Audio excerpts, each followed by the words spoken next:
Thank you. I think I'm where I want to be. And I want to share that my job as a substitute teacher has taken me into hundreds of high school classrooms in front of thousands of teenagers. I've worked in the distant suburbs and the urban core. I've worked in affluent communities and those less privileged. And while each school is distinct in its own way, one thing I've learned is that when students see that they have a substitute teacher, they get very happy. Yes is a common response to when I step in the room. And I get it. It's, and some people think, oh, that must be a really tough job. For the most part, I like it. The administrative responsibilities are pretty simple. And whatever connections I make with the students, they're welcome. It's not a lot is expected of me. And how are we doing? Did that happen? No. No, there's no stepping on screen. Cool. Thanks, Don. Who knows? This is the nature. Technology in the classroom. This is technology in the classroom. No joke. Because the best laid plans, and it's actually the experience of being present and here, and what are we doing, and what are we learning, and I've been preparing. Great. And it's like, so how present can you be in the experience of learning? I think that's one of the things I want to talk about, and how to engage students in it. Because I think one of the problems is the idea that when the teacher's away, the learning stops happening. At least that's the sense I get from a lot of the students I meet. And the idea that when you see a substitute teacher, oh, well, it's a day off. And I think that concerns me. That the dynamic that we're setting up in the classroom is that of passive education. And it's a go-getter's world. And I wonder, what does it look like for students to be able to build things when no one's giving them a job to do? I think we sometimes want to blame teachers for rolling out the same program time and again. When I get a coverage, I get something that sometimes looks like this. And it's boring. It's boring for the teacher, it's boring for the students, and I think there's an attitude to say, do something interesting. The kids will be there. But I think for the most part, teachers are facing the same kind of dynamics that students are. The job, it incentivizes, paperwork and being some kind of academic expert. I don't think that's what teachers do best.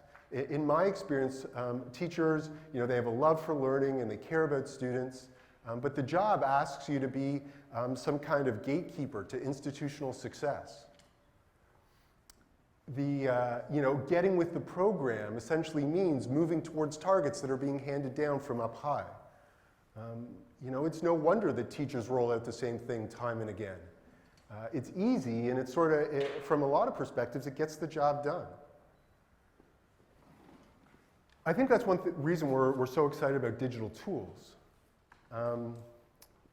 The kids are into it, and it's a way of sharing programming responsibility away from teachers and towards others. Most students I meet, they've got some kind of digital tool in their pocket already.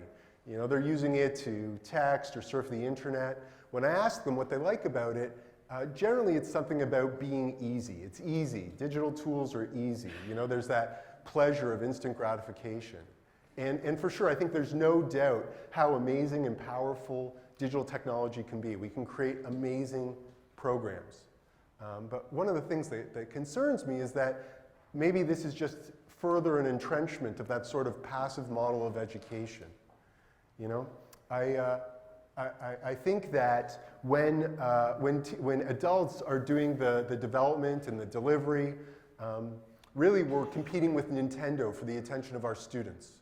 It's this model of spoon feeding, and I wonder, what does it look like? What does it look like for students to begin to develop the program? Because when students develop the program, there's an infinite number of possibilities, and that's an emergent space with which Nintendo can't compete. And so my work has been to try to transform the culture of the classrooms in which I work. The idea that, what did I want to share with you? Oh, that that what I've learned, yeah, it's this constant, what do I want to share with you? It's that I've learned that enterprising students are capable, enterprising students are capable of something with a pencil that a passive student with all the tools in the world still can't accomplish. And I think that's something that people in alternative education have known for a long time, but it's becoming more and more relevant for the sort of conventional high school space. In an era of funding cutbacks and institutional reform, the idea of that students are the most underutilized resource in education today is something that's becoming more obvious. And I'm really interested, how do we make them more active? Because so many sit idle in our classrooms. So what does this look like? One thing that I've been trying to do is, instead of asking students to come to me, I go to them and say, so what are you interested in? Who are you? What is this about? Without judgment, but genuine questioning. And I think that by validating student voice and hearing their interest is legitimate, we begin to mobilize and transform the culture of our classrooms. As a teacher, I'm still able to meet my administrative responsibilities. I still get the job done, keep kids safe, address minimum standards. And in fact, the more students take leadership, the better able I am to take a step back and see what's happening. I can be more strategic in my thinking and more impactful in my engagement with students. It's amazing what happens when we share the power. And we're still maintaining a safe classroom space. But what's different is that there's an opportunity for students to make choice in the face of uncertainty and to navigate complexity. The world is shifting away from the stable hierarchies of the sort of industrial past and moving towards networks that look more like this. I think there's an opportunity, especially in high school, to invite kids to develop skills, decision-making skills specifically, about how to be in the world that looks more like this. Some people I hear talk about, that school is a relic of the past, that the digital technology and self-directed learning, that's the path forward. And I believe for some self-starting students it may be. But in my experience, the teenagers I meet are hungry for some help transitioning into the open water. And I think that's one of the great opportunities with our classroom communities, is to validate ourselves as decision makers and be able to connect with other people stumbling through the same experience in life. So what does this actually look like? In my classrooms, most of the students I meet I would identify as either institutionalized or apathetic. That is, they're looking for how to get an A, or else they're bored stiff. I've also had a job as a full-time economics teacher, and I like to use the language of finance to talk about things like choice. It's not uncommon for me to say things like, choice is currency, and wealth comes from investment, and what kind of builder are you? And they'll check in or tune it out as the case may be. But one thing I found is that talking to teenagers about money can be a real moment of spark. Because a lot of them think that, or I should say a lot of you think that money matters. It may not come up in school, but it matters in the world. And talking about money is a way to sort of engage them in this more active experience. But for me, really what it's about is self-determination and learning how to live as an autonomous person. So some of the activities I do, we do asset maps and investment portfolios and who do you admire, and just a whole range of activities that try to help them recognize that they're already making decisions, already doing things in the world, and that these things have value. And through these activities, there's some kind of residue of learning experience, and they collect this kind of residue, whether it's something like this or whatever it may be, and then we use that as evidence towards the mandated curriculum requirements. It's about inviting them in to make connections between what they're doing and what's required to get their credit. And then there's an opportunity for me as the teacher to make connections between what they're doing and some of the more technical aspects of the curriculum. You know, students still have responsibilities. It's not like they get to do whatever it is they want.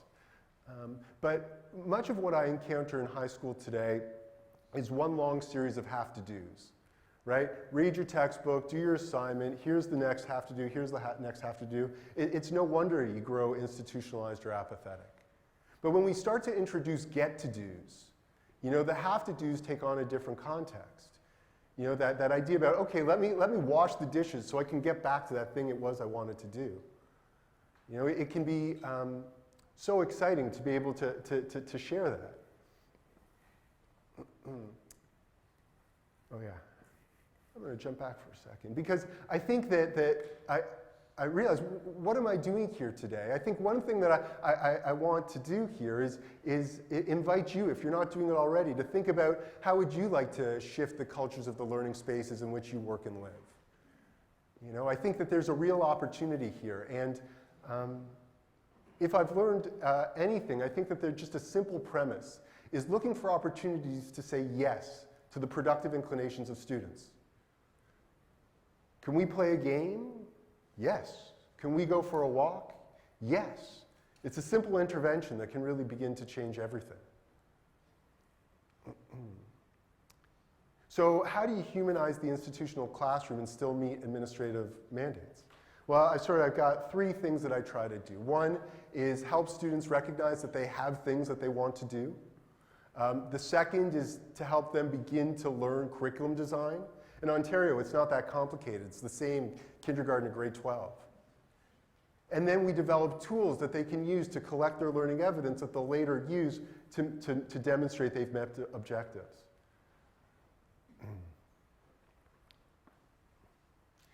Students are duplicating power, not replacing it. You know, so they keep an administrative track and I keep an administrative track. And over time, as they demonstrate integrity instead of compliance, right, what becomes possible totally is it emerges in a million different directions, and I, as the teacher, don't need to be involved in everything that's happening. It's such a better place to be part of.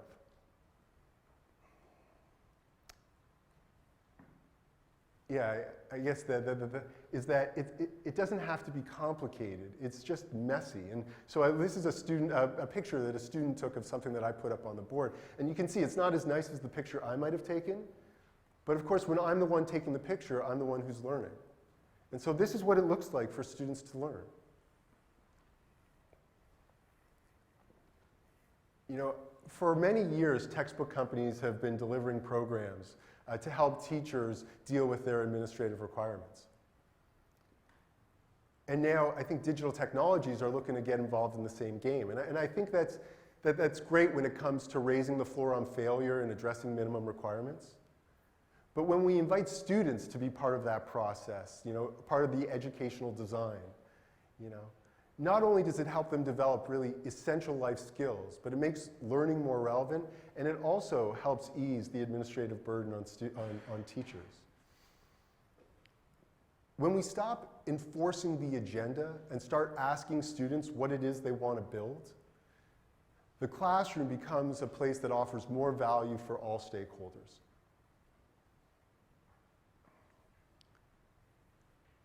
Oh yeah, because it's a cultural issue. It's not about policy. It's not about technology. It's about the way we do the things we do. And you know, I think I'm fond of saying I'd be happy to let someone else drive my bus if only they'd take me where it is I wanted to go. And one way or another, I've come to learn to navigate my own way. And I think I'm here hoping that we can meet out there somewhere. Thank you very much.